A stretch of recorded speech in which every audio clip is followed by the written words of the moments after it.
warning on the briefing. Thank you.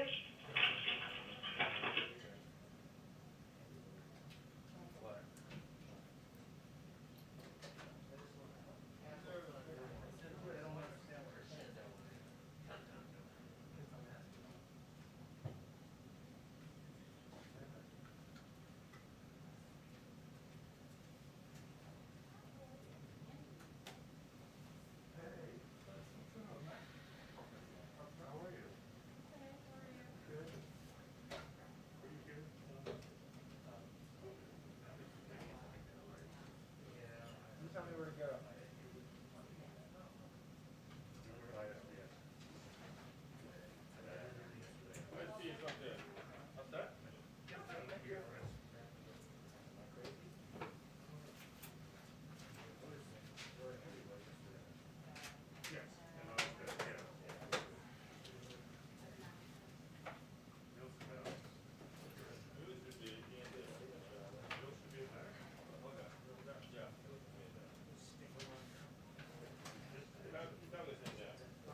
I'm in the corner.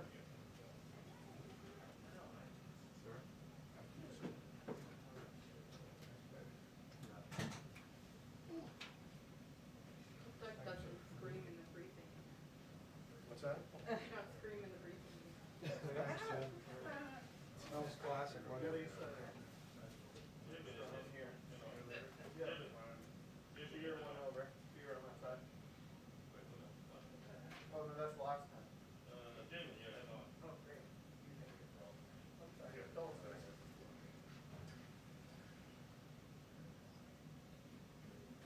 Here you go.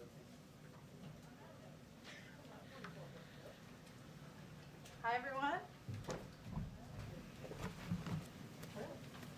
Hello. So joining us today is Ambassador Roberta Jacobson, Coordinator for the Southern Border. Ambassador Jacobson was the U.S. Ambassador to Mexico from 2016 to 2018. She previously served as U.S. Assistant Secretary of State for the Western Hemisphere Affairs. I had the pleasure of working with her at that time, and has focused on Latin America for more than 30 years as a career civil servant. She's going to give some remarks and then happy to take some questions. And as always, I will be the bad cop. Thank you for joining us.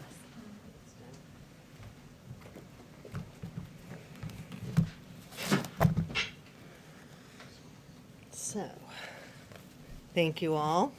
Good afternoon. President Biden has made clear from day one that he wants to change our immigration system. Doing so means truly building back better, because we can't just undo 4 years of the previous administration's actions overnight. Those actions didn't just neglect our immigration system, they intentionally made it worse. When you add a pandemic to that, it's clear it will take significant time to overcome. We must build a better immigration system that reflects our values as Americans, enforces our laws, safeguards public health, and moves away from cycles of irregular migration. Today I'm here to talk about what we're doing with partners in Mexico and Central America to ensure that people don't make this dangerous journey and instead have opportunities for economic advancement and safety at home. The President has committed to seeking $4 billion over 4 years to address the root causes of migration, including corruption, violence, and economic devastation exacerbated by climate change. As part of that plan, we will address the causes that compel individuals to migrate, including improving governance and providing a foundation for investment and economic opportunity, strengthening civilian security and the rule of law. Working across the whole of government, we will look at access to international protection and refugee resettlement, and rethinking asylum processing to ensure fair and faster consideration. Only by addressing those root causes can we break the cycle of desperation and provide hope for families who clearly would prefer to stay in their countries and provide a better future for their children.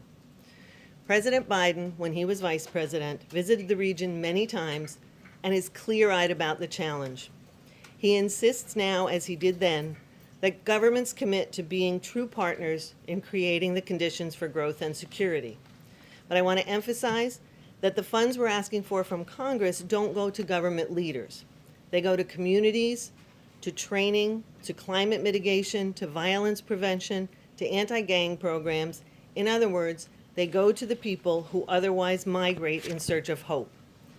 And they will have to have the participation of the private sectors in those countries, who for too long have evaded taxes, underpaid workers, and failed to be part of the solution to creating safe, prosperous, and democratic countries. We've already begun specific actions to both undo the previous administration's policies and to advance a new vision of immigration.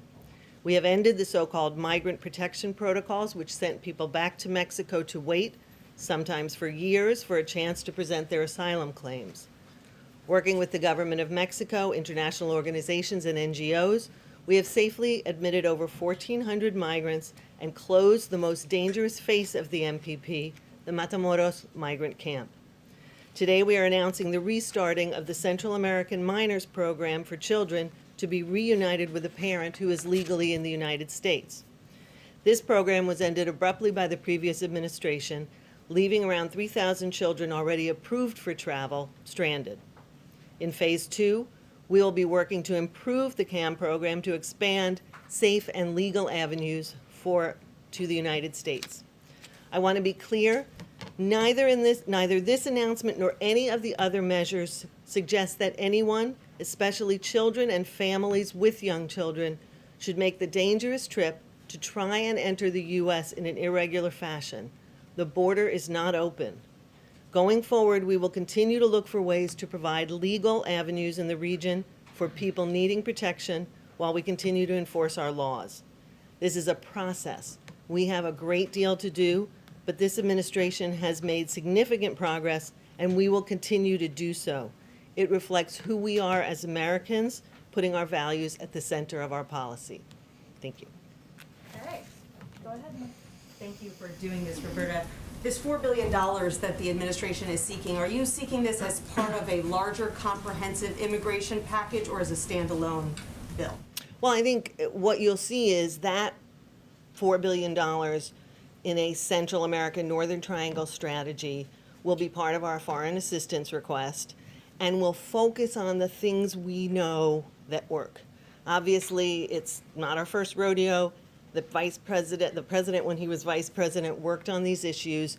We know how to get money to communities that are most likely to send migrants, but also that are suffering the greatest effect of 2 hurricanes this season, et cetera. So it will be part of our overall foreign assistance package.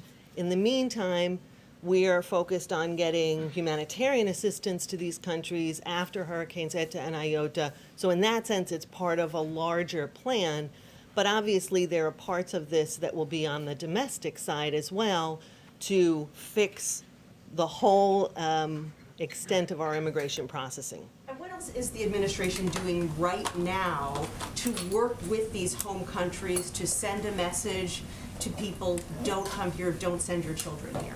Right. Well, I think, one of the most important things is to make sure that we get communications right and the message right, and I'm happy to repeat that. But I think it's also important that we work with the international organizations that have very credible voices and have very good networks among migrant-sending communities to dispel the myths and misinformation that smugglers are using, right? When we talk about the border not being open, and the ways in which we're trying to dissuade people from making that dangerous journeys, the smugglers are conveying exactly the opposite to people. So we need to make sure we get that message out. We also need to be looking at things like the CAM program, the Central American Minors Program, as I talked about, and how we can expand that, how we can make that eligibility greater. But the next step is to look at solutions in the region, right? What more can we do to process people legally who really do require protection so they don't have to make that journey? And we're looking at all of those things. And finally, you said that this isn't your first rodeo. Should the administration have been better prepared to handle this influx of children before it changed the policy allowing them to stay in the country? Well, I think there's a couple of things. I think what we're doing right now is making a difference in the home countries, beginning to work with governments.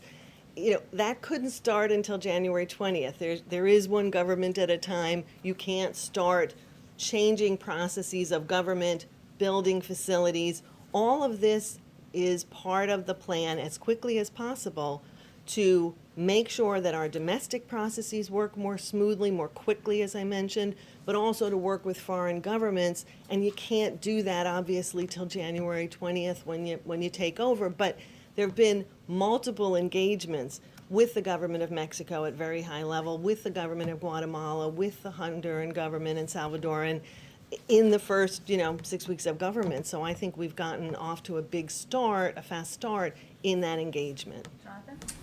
Thank you, Jen and Madam Ambassador. On Honduras, how does the administration balance its need for cooperation from that government with ongoing concerns about corruption there, particularly federal prosecutors who say that the President Hernandez was working on his plan to flood the United States with cocaine?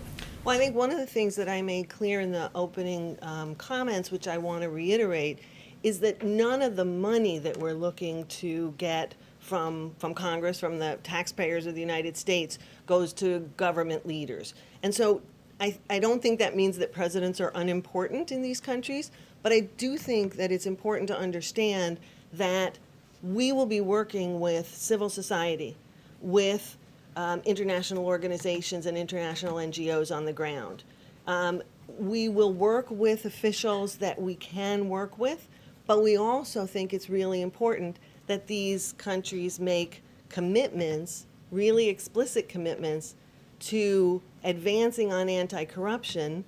And in some places that will be hard to do if you've got officials for whom there is a cloud. And I think we need to work with the organizations that we can in countries. In some places, we will work with religious organizations, NGOs, et cetera. It's a challenge in countries that have confronted serious corruption risks. Just one follow-up. What mechanism is in place, or how do you possibly safeguard that funding to make sure it stays out of the hands, perhaps, corrupt politicians? Well, I think one of the things that we've always done, and 31 years of the State Department has taught me this, is we do end-use monitoring, right? Our embassies and people that we work with are looked at before they're recipients of funds, and we do checks and we look at what's being done with the funds, right? We also don't deliver money in most cases. We deliver training. We deliver new lighting facilities that reduce violence and crime. So a lot of what you do, it's not handing over blank checks, and I think that's really important in this. Kayla?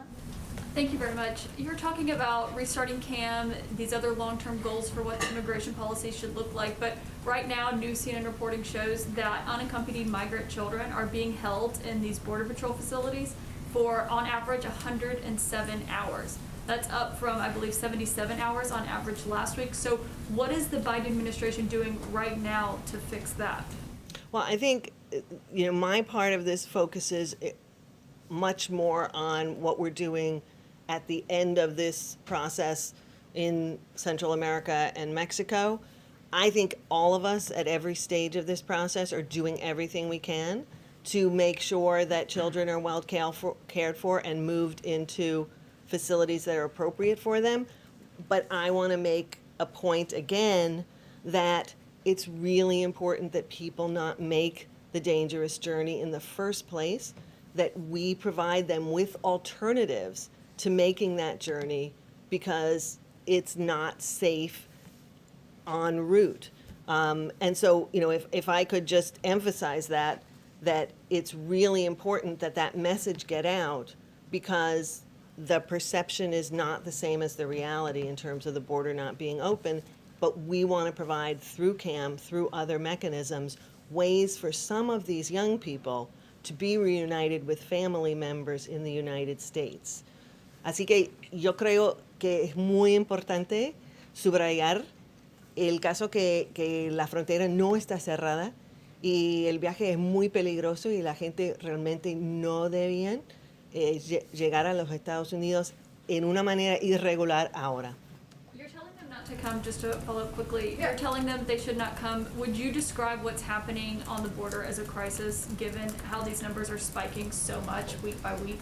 You know, I think I'm not trying to be cute here, but I think the fact of the matter is we have to do what we do regardless of what anybody calls the situation. And the fact is, we are all focused on improving the situation, on changing to a more humane and efficient system.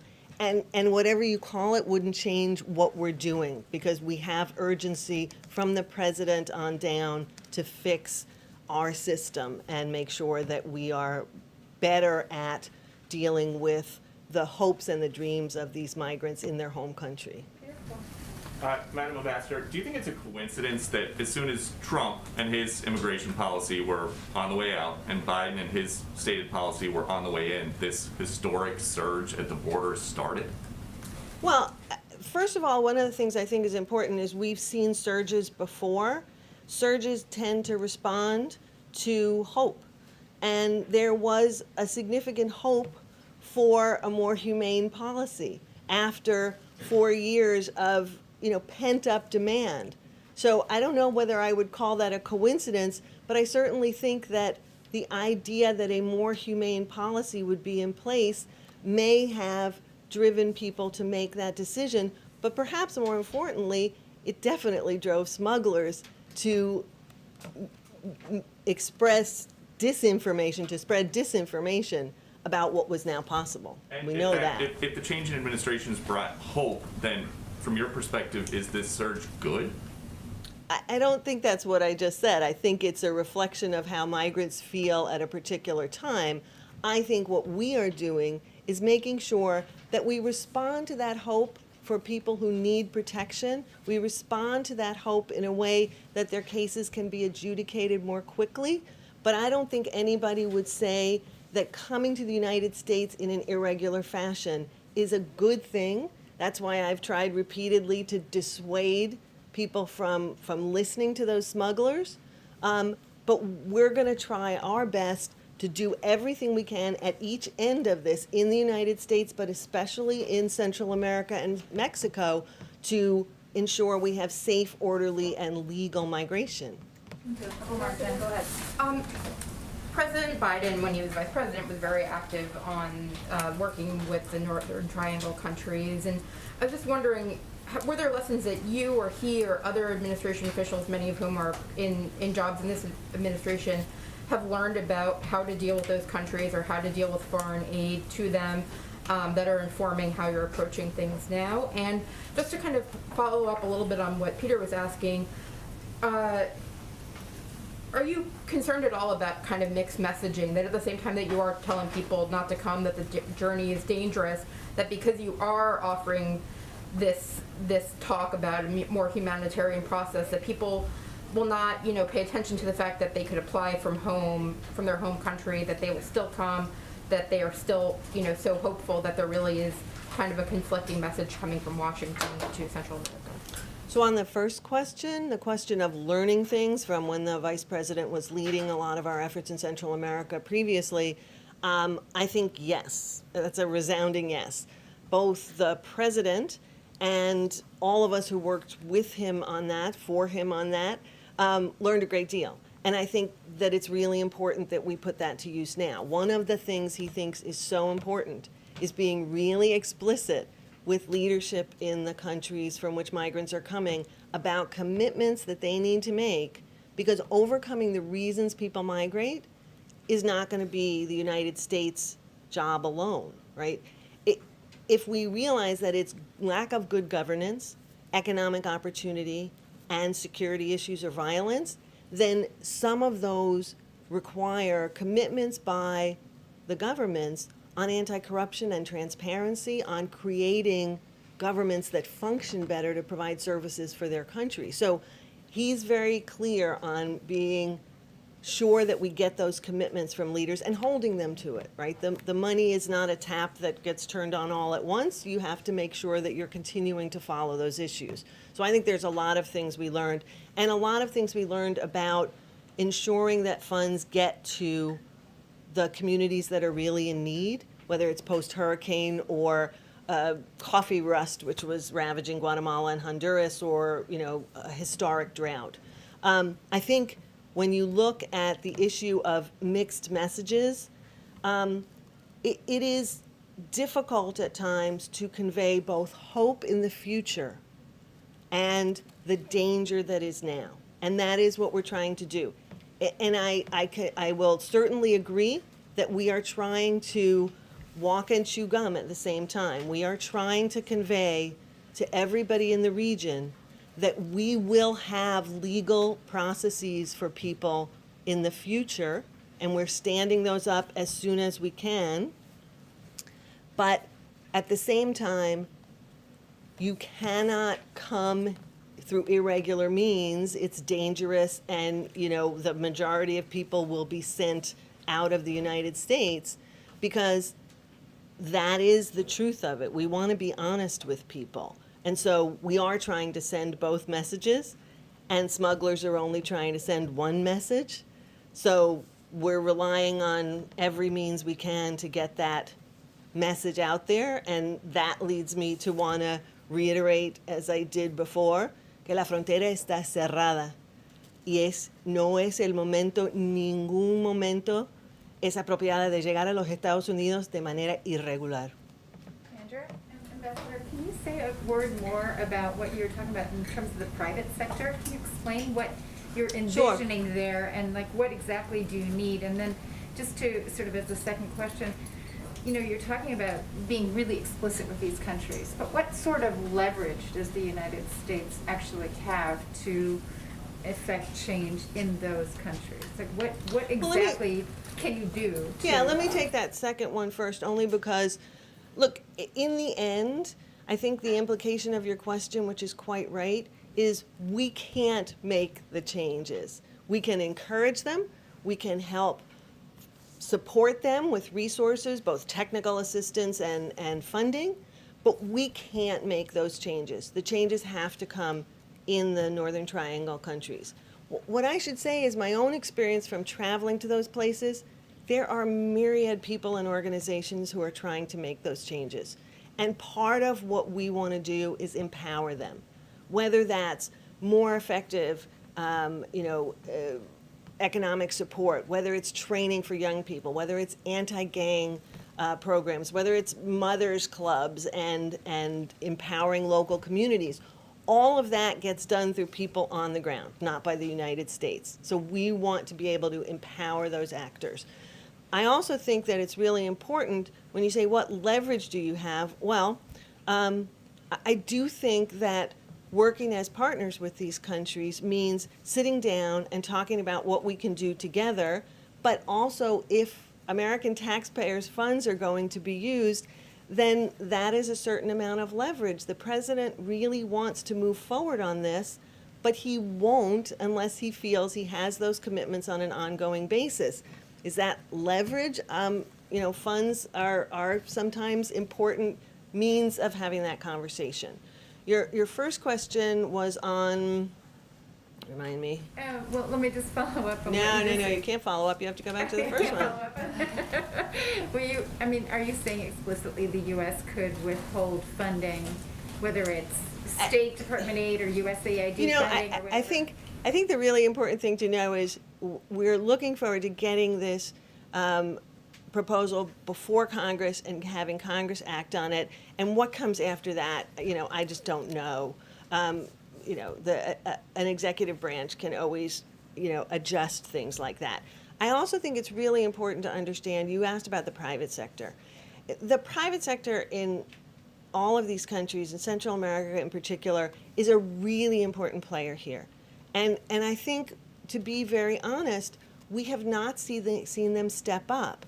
One of the mechanisms that was really effective under the Obama-Biden administration was for every dollar that the U.S. put into an assistance program, we asked for private sector organizations, local chambers of commerce or business organizations to either match us or exceed us.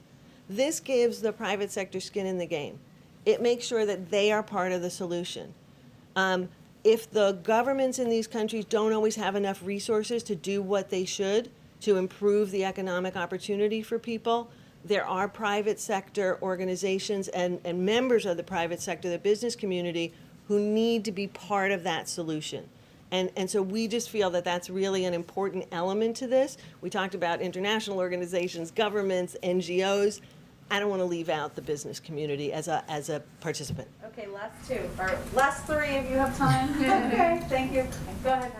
So, Ambassador, just to follow up on Andrea's question, I mean, I understand when you're saying you want to empower these civil societies in these third countries, but can you make the link between empowering those civil societies and actually eliminating the push factor to stop them from coming to this country? So how much of it is an international aid policy versus an an immigration policy? That's my first question.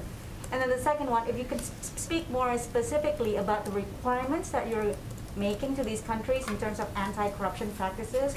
What are the specific measures of success and how to ensure that they're taking place?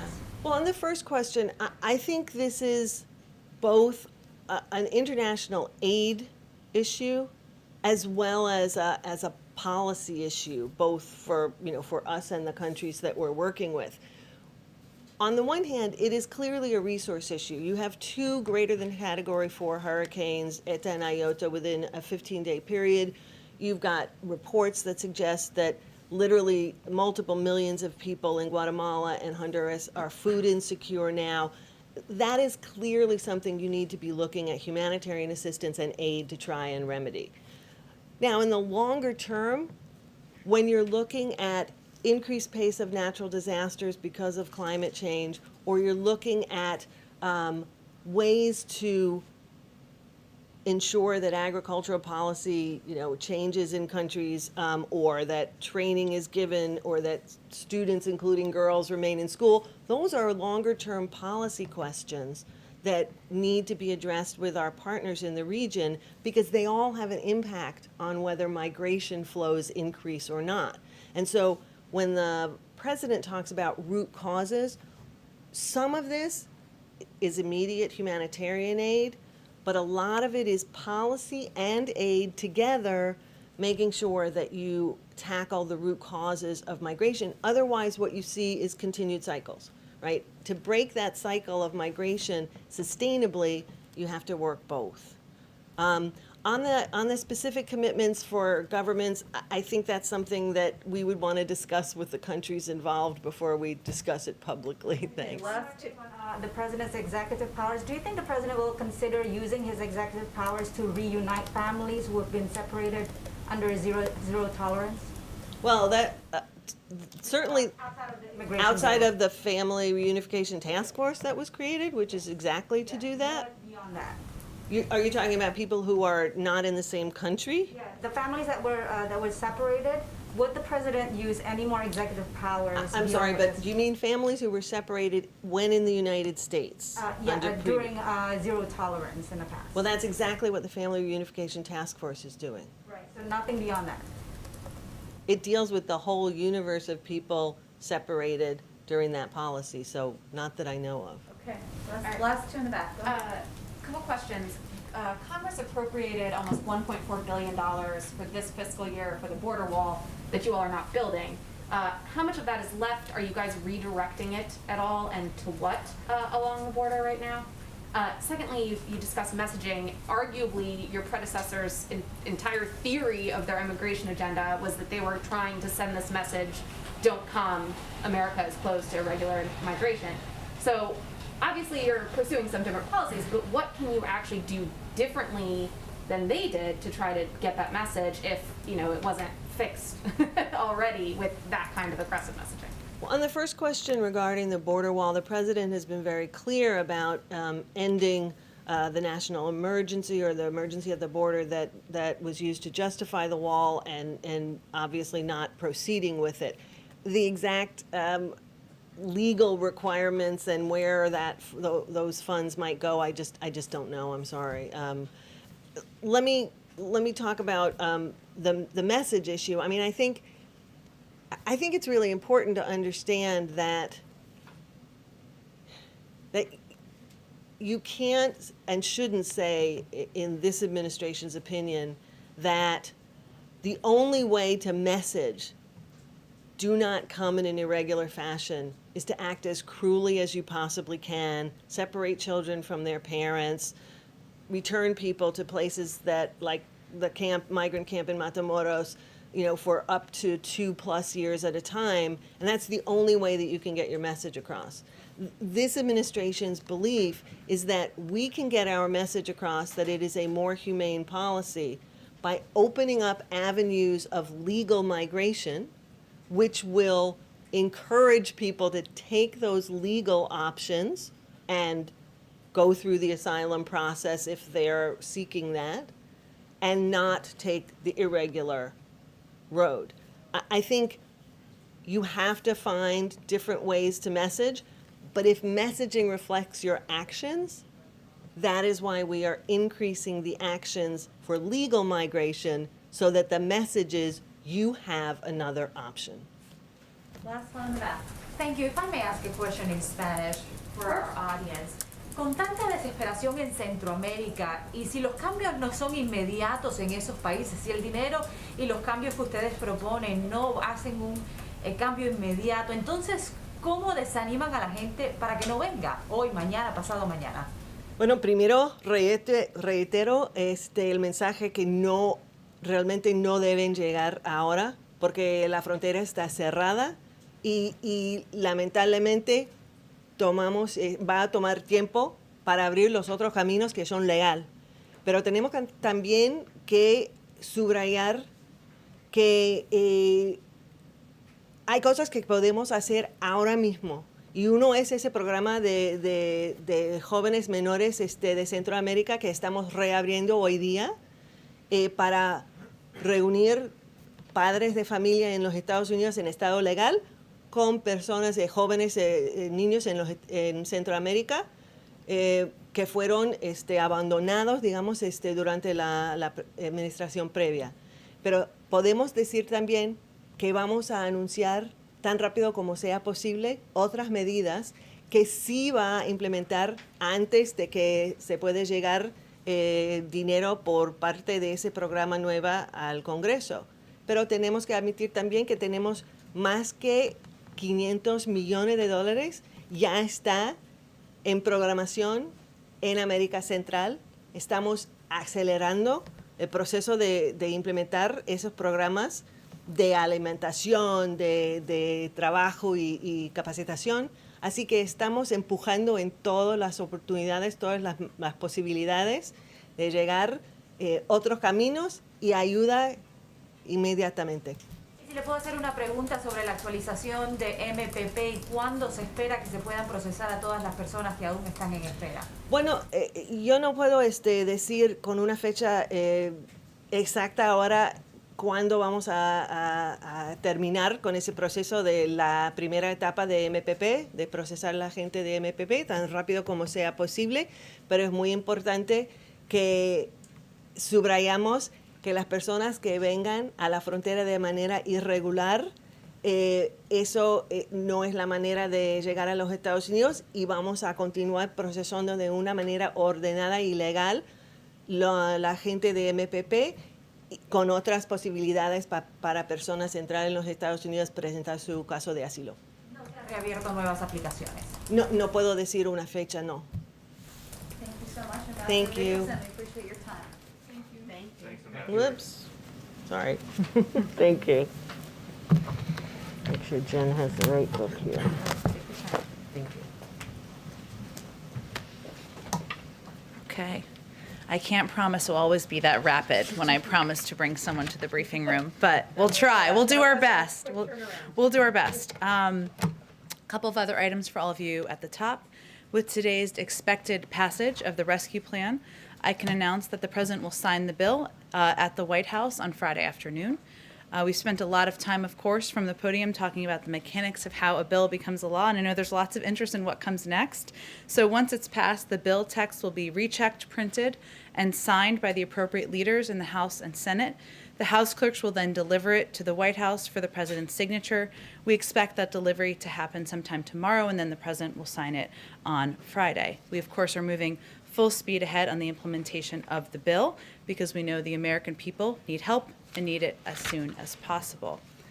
We are also working on looking ahead to implementation I wanted to make sure you all saw Secretary Yellen's speech before the National League of Cities yesterday, promising to get aid out to state and local governments. Obviously, this is a key component of the package and one that will help keep cops, firefighters, local officials in their jobs. And we are looking, they are looking for ways to maximize, of course, the impact of every dollar. That's exactly what the president did when he served as the point person on the implementation of the Recovery Act in 2009, partnering with mayors, governors, and other officials to get help to them quickly and in a way that kept waste, fraud, and abuse to 0.2%. So he knows directly that the passage and signing of the bill is just the beginning, and he plans to appoint somebody to run point on implementation. I don't have any personnel announcements today, but that will certainly be part of our path moving forward. Also today, as you know, the president will join the CEOs of Johnson & Johnson and Merck to discuss their historic partnership that will produce more life-saving vaccines for Americans and the world. President Biden will also announce that he's directing, Jeff Zients, our COVID coordinator, and the HHS team to procure an additional 100 million doses of the Johnson & Johnson vaccine. He's doing this because in a wartime effort, which is what we consider this, we need maximum flexibility. We want to be oversupplied and overprepared. There's also a chance that we'll encounter an unexpected challenge on new need in our vaccination efforts, and we're preparing for just that. The president will also discuss the meeting he's having today during his remarks, and he'll also address, of course, the passage of the rescue plan during those remarks as well. Last item, I believe here, lots going on here today. On March 18th through 19th, National Security Advisor Jake Sullivan and Secretary of State Tony Blinken will meet with Director Yang Jiechi and State Councilor Wang Yi in Anchorage of China, of course. The meeting will follow the president's convening of the Quad at the leader level, as well as his participation in the G7 leaders meeting just a few weeks ago. Secretary Blinken and Secretary Austin's trip to Japan and Korea, two of our closest regional allies, and National Security Advisor Sullivan's multiple engagements with Japanese, Korean, Australian, Canadian, and European counterparts, including a European Quad meeting next week. It was important to us that this administration's first meeting with Chinese officials be held on American soil and occur after we have met and consulted closely with partners and allies in both Asia and Europe. And as you know, a number of those conversations have happened at the presidential level and, of course, at the Secretary of State and National Security Advisor level as well. The meeting is an opportunity to address a wide range of issues, including ones where we have deep disagreements. We intend to discuss our expectations and will be frank in explaining Beijing's actions and behavior challenge to the security, prosperity, and our concerns about challenges they pose to the security and values of the United States and our allies and partners. We will also talk about areas where we can cooperate of mutual interests, and we are coming to these discussions, of course, clear-eyed.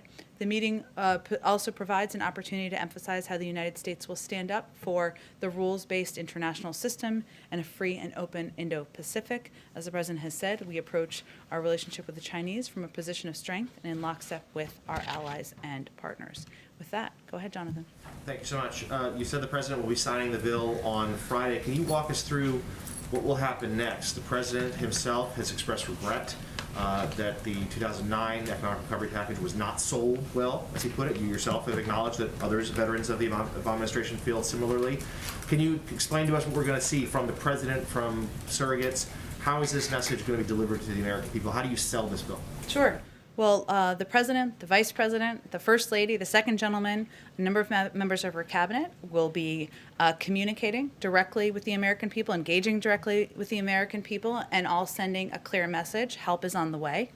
Over the next few weeks, we are going to swiftly put in place implementation plans. I've touched on a little bit of that, and plans to get aid to the people in places that need it the most as quickly as possible. This is, of course, a continuation of the work we've done over the last 2 months to build support for the rescue plan, communicating directly with the American people, building support among mayors, governors, labor leaders, the business community, and other stakeholders. We'll be emphasizing a number of components that are in the package and really having a conversation conversation, this is important to the president personally, having a conversation directly with people about how they can benefit, addressing questions they have, even taking their feedback on implementation and how to make it clear. And we've talked a little bit about in here, people have questions like, well, do I need to do anything to get my check? How do I benefit from the health benefits? What about what funding will go to my school? He wants to ensure that people have access to this information. So he will be hitting the road. The vice president will be hitting the road. The first lady will be hitting the road. We will have people out communicating directly in communities, but we'll also use a range of tools at our disposal, including engaging in communicating through digital means, doing local interviews, and also utilizing a number of members of our cabinet who have key roles in the implementation. I referenced Secretary Yellen, of course, in her role. Obviously, the IRS has some key roles here, but he will be tapping into the cabinet to also play a role in communicating and engaging with the public. A follow on this, and then one other matter. Sure. On this, the president obviously is addressing the nation tomorrow night in prime time. Is this part of it, the idea of what happens next because of the package, going to be part of that speech? Can you preview a little bit about what the message to the American people is going to be tomorrow night? I expect I'll have more to say tomorrow about the speech, and I want to just give him a chance to go through the speech again and make sure I'm previewing it in a way that is consistent with where it will land. But as I've talked about a little bit in here, tomorrow marks the 50th day of the administration. It also marks 1 year since the country shut down, and the president believes it is important to take a look back of the journey the American people have been on, the sacrifices that have been made, the lives that have been lost, and also look ahead. And he will be talking more about how he will approach this war against the pandemic moving forward, and lay out some more specifics of what the American people can expect. And last one, a UN report out today says the U.S. is among the countries lagging behind on climate-friendly projects in COVID economic recovery spending throughout the globe.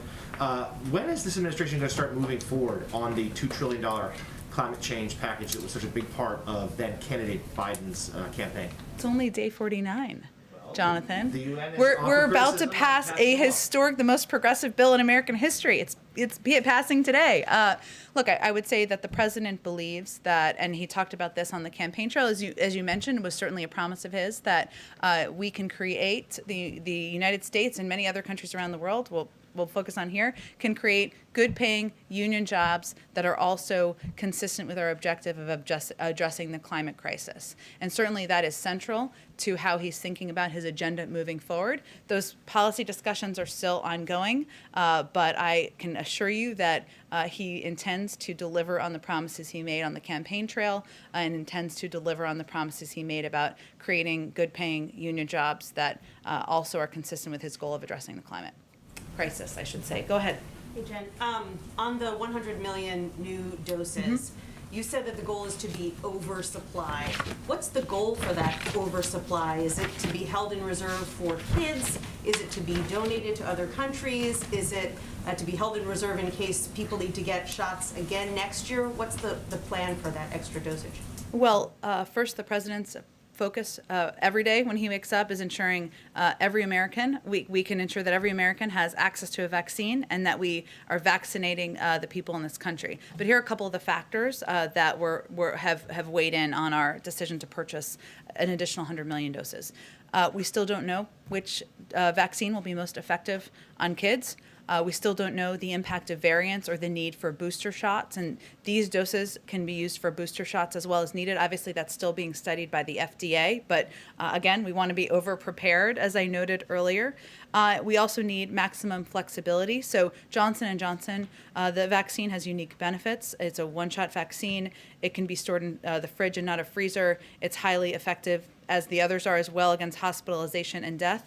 But we are really looking for maximum flexibility here, as we are still considering a couple of those pieces I mentioned, which is most effective with children, the effectiveness on addressing variants, and of course boosters, as I noted. And then on the COVID relief bill, which is being voted on in the House right now, how quickly will school districts be able to access that money, and will they be able to implement it in time to make safety changes for this school year, which in many parts of the country is only going to last another 3 months? You're absolutely right, and a fair amount of the funding is also we expect will be likely used for forward planning, right? So schools that need to plan for, we need to hire temporary teachers right now, but we need to ensure we can keep them on the job in a year and 2 years. We need to make facility upgrades. It really depends school to school.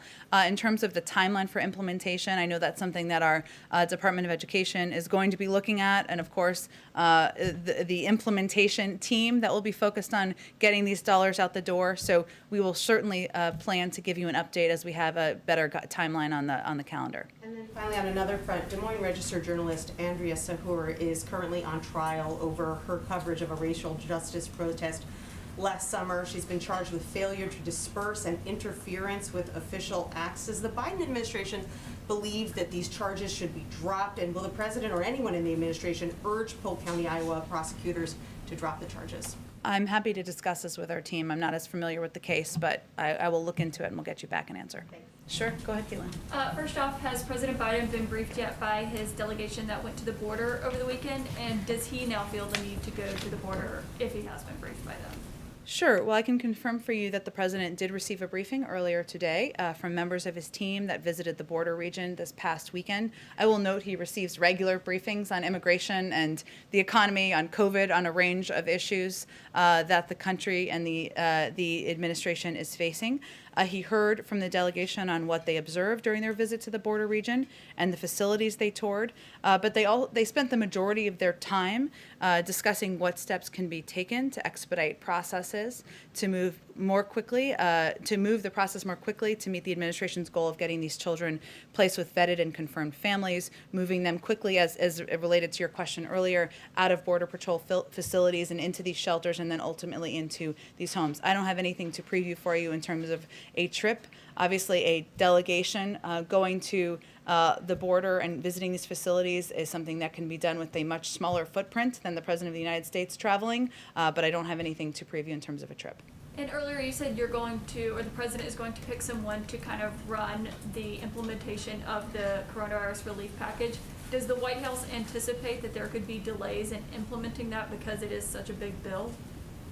No, I wouldn't imply, or I was not trying to imply that, only that we know that this will not all be implemented in 4 days or a week or what have you. This will take some time, and we want to ensure that there is a person responsible and accountable to the implementation. That's something the president felt worked when he was vice president, and so it was an indication of that. But there are a number of cabinet members who will also play pivotal roles here. I referenced, of course, Secretary Yellen. Secretary Cardona will play a pivotal role, of course, in the reopening of schools. And so there are already officials within the administration, but this can be, it has been used in the past as more of a coordinating mechanism. And how long do you think that implementation will take? I can't give you really a timeline of that. Obviously, there are different components, as you well know, right? Getting the checks out the door. Our Treasury team and our economic team are crunching the numbers on that. We hope to have an update for all of you soon on that. Obviously, reopening schools, as Nancy was asking about, it really is school district to school district in terms of what their needs will be, which schools need funding, which districts need funding. There are things like unemployment insurance, which obviously is applied through different mechanisms. So there are pieces of this that are just going to be implemented over time, some that can be done more rapidly and quickly, but obviously this is our focus and our priority in the days ahead. And my last question, on Johnson & Johnson, he is going to announce that they are trying to get another 100 million doses this afternoon, but the administration told governors yesterday on their weekly call that they should only expect to get 400,000 doses of the Johnson & Johnson vaccine next week. That is far behind what the Johnson & Johnson contract with the federal government that they were supposed to have ready when it was authorized by the FDA. So is he going to confront the Johnson & Johnson executives he's meeting with today about why they are so far behind on production? Well, as you know, Caitlin, he invoked the Defense Production Act in part because he wanted to, and our team, Jeff Zients and others, have been working closely with Johnson & Johnson and Merck, of course, to expedite the production of vaccines to ensure that they can be available on the timeline they've committed to. I will say that this 100 million that was that's being announced this afternoon is more for the second half of this year, and we're not adding additional doses expected on that same timeline. But I'm certain they will be discussing, of course, the need to ensure that the deadlines are met and that we have the vaccines and the doses needed to get them in the arms of the American people. Go ahead, Andrew. So on the vaccine, the head of the WTO and others are calling for greater efforts to be made by advanced economies, big countries and rich countries to get more vaccine into developing countries. You've just announced that you want to be over-prepared here in the U.S. And what is the United States doing to ensure that these vaccines get out to other countries? And do you favor a waiver of intellectual property protections under the WTO to ensure that that moves more quickly? Or, what's your perspective on a kind of a third way that would be just increasing licensing? Well, first, the president is deeply focused on the issue of expanding global vaccinations and manufacturing and delivery, which will all be critical to end the pandemic. But as we've also said, he's first and foremost focused on ensuring Americans have access to vaccines as soon as possible in this period of time. And we've obviously made a great deal of progress on that front. I don't have anything more to preview for you in terms of what that will look like. We first need to focus on, right now we're still in a circumstance where there isn't enough supply for the number of Americans who want to get the vaccination. So that's really our focus at this point in time. But certainly it's a point of discussion with his counterparts and with the counterparts of other members of our national security team. So you don't want to say anything about the waiver? I don't have anything more for you to predict. Okay, and then on that question of vaccinating children, you mentioned that you're not sure which vaccine will be most effective. Fauci has talked about getting high school students vaccinated by the fall and elementary school kids in the spring. Do you have a sense of when every American could be vaccinated? I mean, you've talked about having enough on hand for adults to be vaccinated by the summer, or by the end of May, actually. Well, we will have enough supply, right? But the president is the first to say that we can't do this alone, and that certainly a component of this that is vitally important is ensuring that people understand across the country that these vaccines are safe and they are effective. And we are still going to focus on combating the issues of misinformation and, of course, of vaccine hesitancy in a range of communities.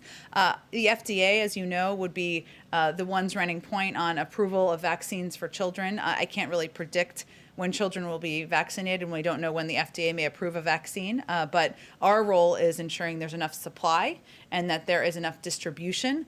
We've made a great deal of progress on that. More work to be done, but I can't make any predictions beyond that. Go ahead. On a couple things. First, President Biden, when he was vice president, kind of was the person who ran point on the 2009 recovery bill. Would you expect that Vice President Harris might take on a similar role? He has, done a lot, put her in a very similar position to the one that he had with President Obama. Well, that's true. I mean, the president has said that he wants the vice president to be the first in the room and the last in the room when he has important briefings, when there are important policy decisions and discussions that are taking place. And that certainly is how he is operating, or they are operating as a team together. In terms of what role she may play in the implementation, I don't have anything to preview for you on that. She will certainly be traveling. She's a key voice and asset for the administration, and she'll be communicating about the impact of the American Rescue Plan and how it's going to help the American people over the course of the next few weeks. Ron Klain said last night that the president's speech to a joint session of Congress won't be for a few weeks, and he was kind of suggesting that there is going to be this time period where the administration is focused on promoting the bill that just passed.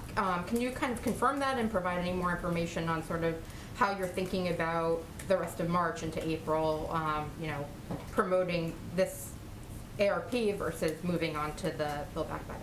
Sure. I don't have an exact breakdown of timeline, and I don't think Ron was intending to give one either, only to convey, which is I think why you're asking, that the president, the vice president, and all of us in the administration believe it's important to take a moment to, or a few moments, I should say, to communicate directly with the American people about the benefits of the package, to ensure they understand that help is on the way in a range of forms, and to do that in communities and directly with people who we are hoping understand the benefits of this package. So I expect that to mean a couple of trips for the president, the vice president, and others, but I don't have kind of an end date for that. And certainly part of the focus internally is on ongoing discussions about what is next and what components of the president's Build Back Better agenda, what the order is, the format, the size, and those decisions haven't been finalized quite yet. And then one other thing that you kind of hinted you might have an answer for yesterday, which is another thing related to Ron, the National Clearinghouse for Vaccine Information. We here in the Bloomberg seat are very interested I in know your answer on you're that. very excited about the website, which many people are.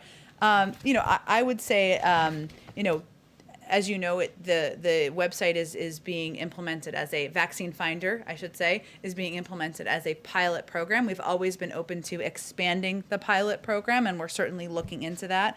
We're also looking into, and others have asked this question, how we can better assist state and local governments who have their own websites where they are utilized by members of the local community and effective, but sometimes they have technical issues. So we're looking at addressing it from a couple of different directions, but every option remains on the table. We're also considering setting up call centers, organizing navigators, help individuals schedule appointments, which sometimes can be the issue. So I don't have a major update other than to convey that it's a pilot program. We've always been open to expanding it, and certainly a range of options remain on the table. And sometimes in some states, their local website is working quite well, and they just need some technical assistance. Go ahead. Thank you, Jen. You've been telling migrants from right there for a month now, all the way back to February 10th, that now is not the time to come, but they are coming in bigger numbers every day. So do you have a messaging problem? Well, I would say that in the last administration, we had a morality problem, and children were being pulled from the arms of their parents, and kids were being sent back on a treacherous journey. And that's not the approach of this administration. So certainly we understand that means there will be more kids who are crossing the border. We made a policy decision that was the right, humane step to take. But I think it's also important for people to understand that the vast majority of people who come to our border are turned away, are sent back to their countries. What we're talking about here is unaccompanied children, and what our focus is on is ensuring that there are safe places for these kids to go that have access, where they have access to educational resources, health and medical attention, legal assistance as needed, and that we can expedite the vetting so that they can get to families and sponsors where they can have their cases adjudicated. But since the last administration is gone, tomorrow is 50 days of Biden. There are migrants showing up wearing T-shirts that say, "Biden, please let us in." And candidate Biden is the one who said, "I would end this notion for the first time in history that people seeking asylum have to be in squalor on the other side of the river." Why doesn't he come out and just say, "Now is not the time"? Well, he actually did an interview with Univision about a week and a half ago where he conveyed a similar message, and we've conveyed that at every opportunity that we have. I will say we are, as you noted, almost 50 days in. We are digging ourselves out of a broken and dismantled system. Roberta, Ambassador Jacobson, referenced this in her opening as well. When it comes to engagement with countries addressing the root causes, we couldn't start doing that until January 20th. There are programs like the relaunching of the Central American Minors Program, which was ended by the prior administration in 2017, and that meant that that program, which would have allowed for people to apply from the region, we had to restart that program. So we're working to fix the mess of the last couple of years. It's going to take some time, but this is clearly a priority for the president. We're looking at a range of options, which include the opening of additional facilities. It includes steps we can take to expedite the processing. It includes application and implementation of these CDC guidelines that just came out that allow for more children to be housed safely in these facilities. So we're looking at every option possible to help address the challenges we're facing at the And you border. mentioned those CDC guidelines. Does the White House think it's a problem that when the CDC tells these migrant shelter facilities that they can be at full capacity if they are careful about COVID. Many of them do.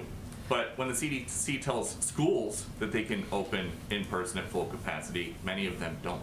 Is there a school in particular that you have as an example that didn't do that? Are most schools in this country at full capacity with in-person learning? Is there a specific school, though, that is not following the CDC guidelines of implementing the mitigation steps so they can I reopen? mean, the CDC is saying schools, you can be every school can be at full capacity. What the As you know, CDC you guys were guideline, the talking the other CDC day. guidelines, just to be clear, because I think this is very important to be very clear and specific on.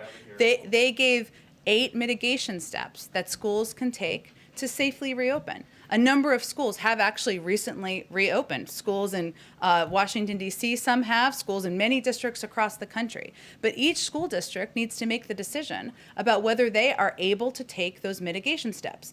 The president has also been clear, some of these school districts need additional funding. There's $160 billion in this package that he's going to sign into law later this week. The Secretary of Education will be quite focused on working with school districts to help them reopen. But more school districts are reopening, more kids are in classrooms every single day. But since they are not all back, from an administration position or from your perspective, have the Border Patrol unions and the HHS unions been easier to work with than the teachers' unions? I think that's a little bit of mixing different circumstances. I would say that It's children all in tight quarters. I mean, a classroom, but not it's quite. not funny. Not quite. I would say that let's take a responsible approach to the two issues, okay? One is schools reopening. There's been 8 mitigation steps that have been announced by the CDC to implement, right?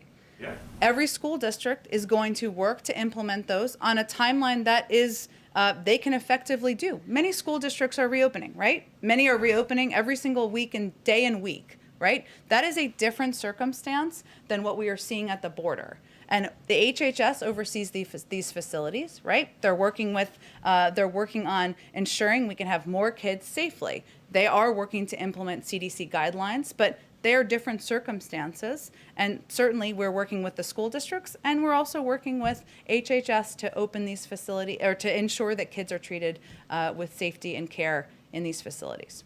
Okay, go ahead. Thanks, Jen. Just a little bit more on the Quad. You mentioned yesterday that one of the issues that will be discussed is how the leaders can work together to combat the pandemic. Might that discussion include a strategy to counter vaccine diplomacy from China and Russia? I think there'll be a range of topics discussed, and I know that it is a concern of a number of leaders around the world, including, of course, President Biden, and I'm sure we'll have a readout of the Quad meeting tomorrow once it's completed. Just a little bit more on the announcement, if you can preview it. Can we expect anything in terms of how the Quad, what kind of commitment they would give in terms of helping other countries to access vaccines? Again, I know they'll discuss a range of issues tomorrow, but I think it's important to just take a little bit of a step back, because this is a meeting that covers a range of topics. Of course, I'm sure COVID, which is a pandemic everyone in the world is dealing with, will be a topic of discussion, but there'll be issues like climate that are addressed, economic cooperation. I'm sure they'll have a range of issues to bring up, and we will provide a readout when the meeting concludes Just tomorrow. a little bit more on that. What about in terms of the military balance? I mean, we know that China just announced a huge defense spending, 6.8%, I believe, for this year. Is that also a top item in the agenda? I don't think I have more to preview than what we've already offered. We will, of course, have a readout when the meeting concludes. There are a range of topics on the mind of all of these leaders. As I've noted in here before, we anticipate the meeting discussing a range of the crises we're facing as a global community, from COVID to climate, economic cooperation. I'm sure they all will bring up a number of issues, and we'll have a robust readout when the meeting concludes. Go ahead. A few questions, like everyone. So, in California, Republicans are seeking to nationalize the recall effort against Governor Gavin Newsom and really make it a referendum on COVID policies. You know, the other day, Bernie Sanders tweeted that it's time for Democrats to unite and rally on Newsom's behalf against the recall. Does the president have any plans to personally or otherwise support Newsom if this does make it on the ballot and becomes an off-year campaign? we're not quite there yet. We've spoken out in support of Governor Newsom and against the recall, so that remains our position. All right, also in California, we at the San Francisco Chronicle are finding that school districts are saying, even with this influx of money coming from the package, there's still lots of reasons they're not sure if they can reopen even, by this fall, including building consensus around how to do it. There's been some criticism that the CDC guidance is actually too conservative and prohibitive, including the 6 feet distance rule that schools either have to ignore or not open.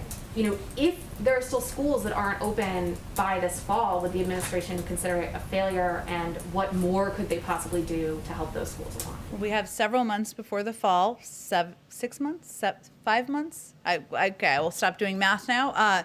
This our Secretary of Education, Miguel Cardona. This is his #1 priority, what he is focused on. The president has asked him to lead this effort, and he is holding a school summit. He will be working with school districts, including, I'm sure, in California and San Francisco and others, to work to address what they feel the challenges are to reopening, whether it's funding that's needed, whether it's consensus building that needs to happen. The president wants schools to be open 5 days a week, wants kids to be learning in school, and we're going to do everything we can to ensure that's happening.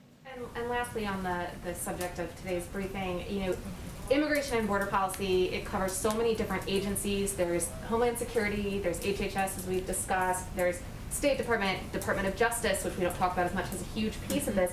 Is there someone in this administration who is coordinating all of these disparate pieces? Ultimately, where does the buck stop? Who is making sure that all these different agencies are coordinating to the administration's overall goals? Well, ultimately, the president is responsible for the policy on key issues and key challenges the country is facing, and immigration is certainly one of them. You're right, there are a number of agencies involved in this effort, but I would say they're all playing a pivotal role. The Department of Homeland Security, we don't have a Health and Human Services Secretary confirmed yet. When he is, he will play a pivotal role, but a whole team at HHS, as you know. So this is being coordinated in part from our national security team, but ultimately it's the president who makes decisions about the policy. That's why he asked the team to go to the border and why he asked to receive a briefing, and that's something, as I noted, that happened this morning. Go ahead. Thanks. I have a follow-up on implementation of the relief package and then a question on the equal rights amendment. Okay. On the relief package implementation, were there specific lessons that President Biden, when he was in charge of doing this in 2009, that he learned about that effort that will be applied to this effort, particularly in terms of efficiency and reducing waste and fraud and that kinds of things, but in general, any specific lessons that he learned other than it's good to have one person in charge? Sure. It is structured very differently, as you remember, and I'm sure many people remember. A big chunk of the Recovery Act was around shovel-ready projects. This is, of course, a very different type of bill. I think some of the lessons we're already implementing, including having a point person in charge, including ensuring there's a sustained campaign that is not just about the President of the United States or the Vice President of the United States speaking about the benefits, but that really engages our partners and allies, whether it's governors or mayors, local community leaders, to ensure there is effective implementation and communication about the package. He also wants to lift up, and this is something that's been important to him in general, but is very applicable to this package, members of his cabinet, so that they can be front-facing and play a very public role in engaging with the public and ensuring they understand components and pieces of a package like this. There are pieces in this package that, of course, are related to helping veterans. There are pieces of this package that relate to helping rural communities, and he wants to ensure that members of his cabinet are playing key roles there. That's something that, of course, was done a little bit in 2009, but can definitely be built on, and I think we will venture to do that.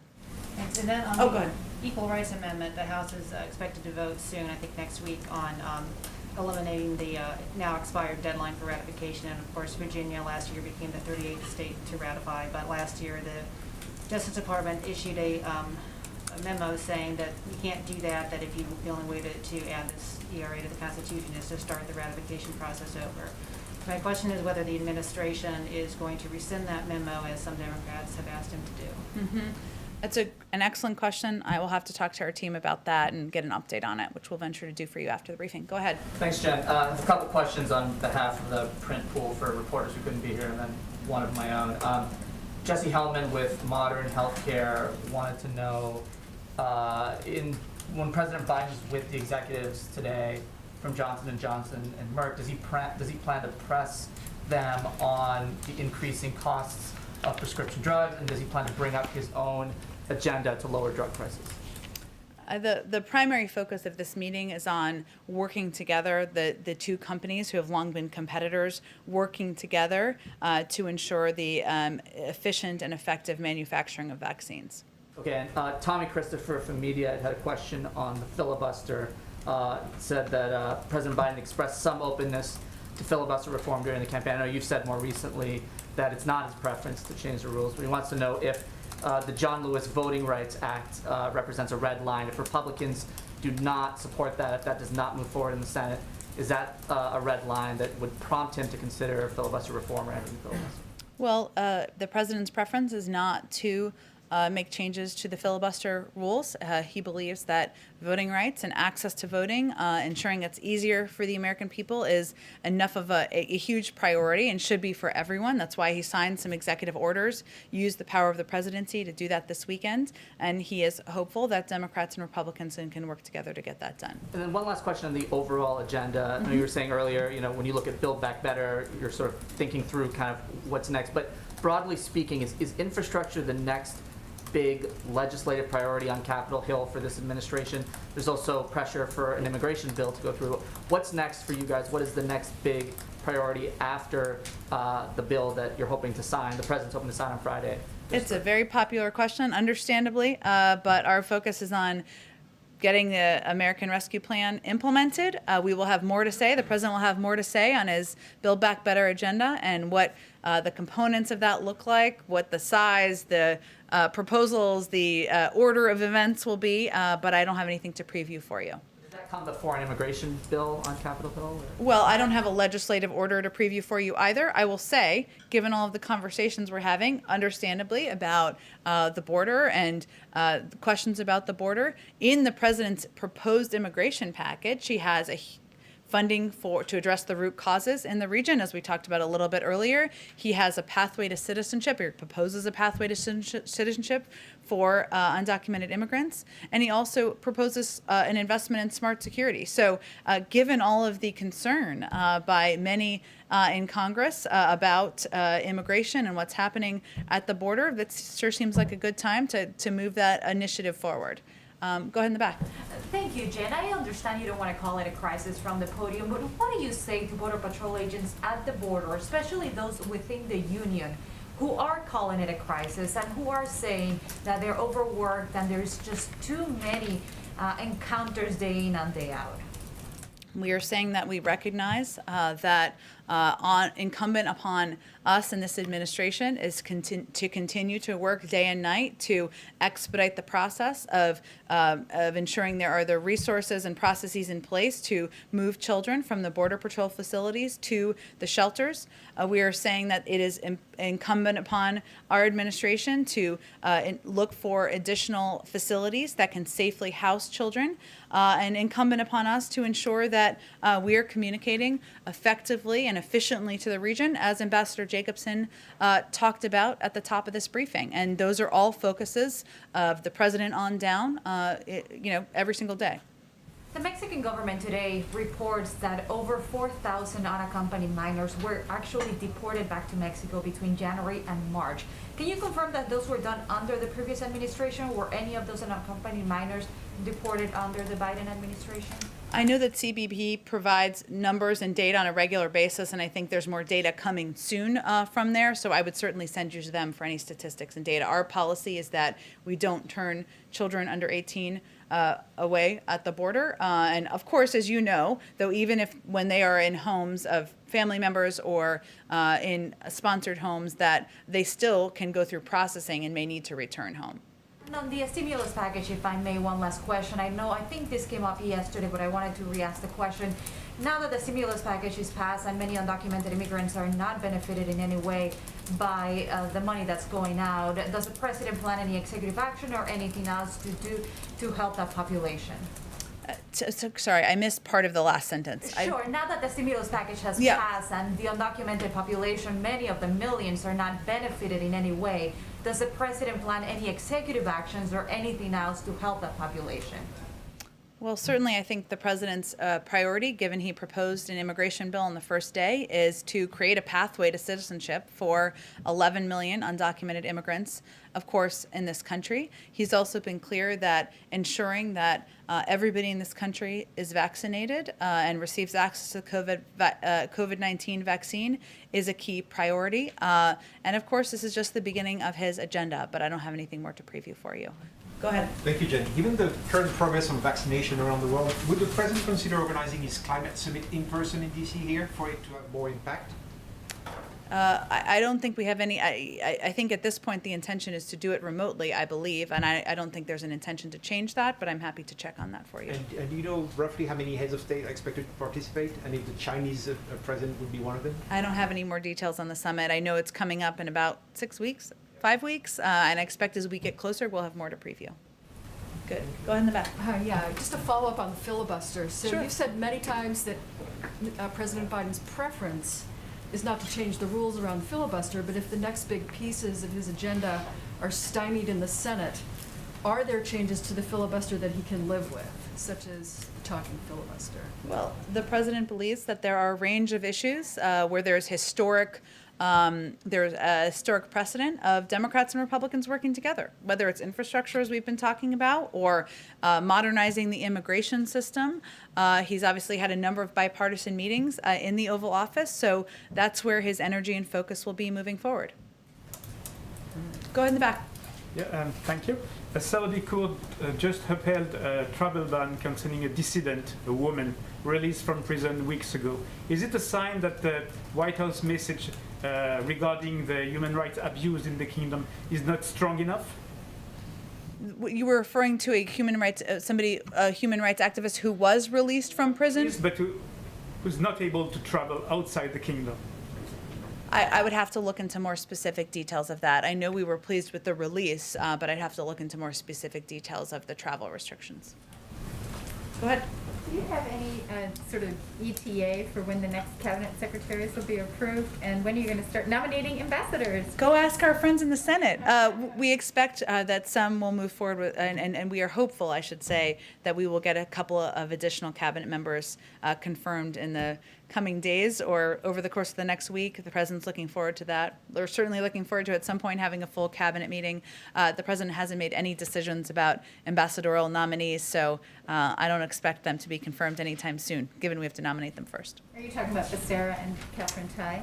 Well, again, it's really up to the Senate on the timeline for that, but we are hopeful that they move forward with the remaining members of the cabinet, given we are almost 2 months into an administration. Thank you, Jen. Yeah, the last one. Just to follow up on something that Ambassador Jacobson said. Sure. And I think you may have gotten a note about this, that she, first time she said that the border is not closed, and she then, when she was speaking in Spanish, and then, later on spoke in Spanish again and said the border is closed.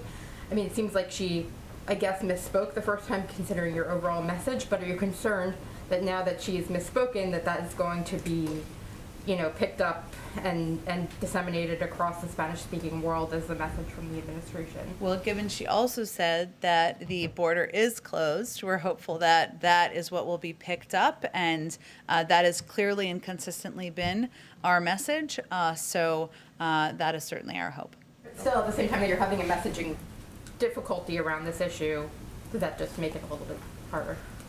We certainly hope not. We have the power of the media here to make sure you're communicating effectively with the messages, and as we know, we all have moments where we say something slightly differently than we would like to, and we quickly try to correct it to make it easier and effective for all of you who are just trying to communicate what the administration's goals and policies are. Okay. Thanks, everyone. Thanks, Jen.